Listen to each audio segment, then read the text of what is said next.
I think the big thing today with raising capital, especially as we go out to larger institutional capital or we see larger institutional partners, is they're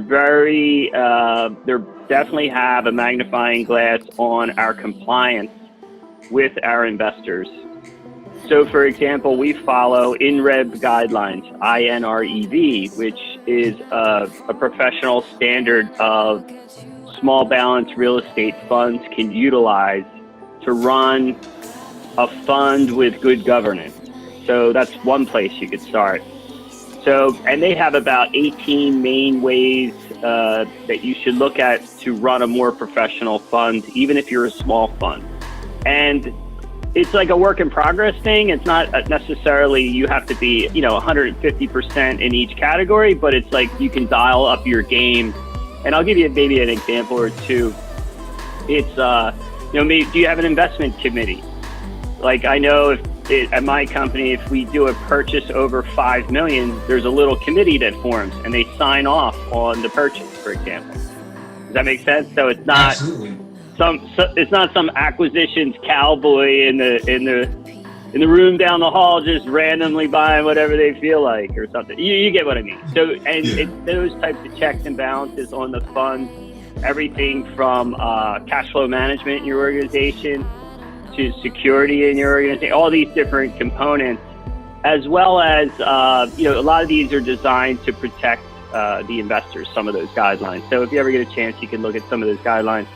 Another thing that we do is we utilize Verify Investor, for example, which is a third-party accreditation company. So they actually keep us compliant. They keep all the documents.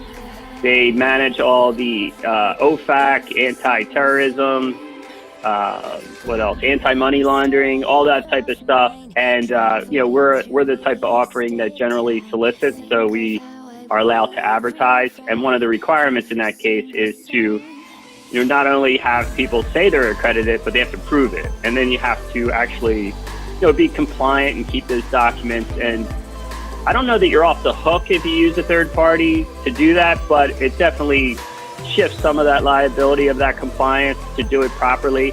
And what I notice is the third party organizations like Investor Capital or big investment funds, they appreciate how you're staying compliant with the SEC. They appreciate that stuff. So there's things like that. And another tool I use is if I'm doing a JV or working with a new company, a lot of times I use this other company called Prescient, Prescient. And this is great for any passive investor to vet. It's a company that will do background checks on individuals or businesses. It's a great tool. It has 3 levels of service, not super expensive, does international as well as domestic, very quick turnaround. So I utilize tools like that today that, I probably didn't do years ago,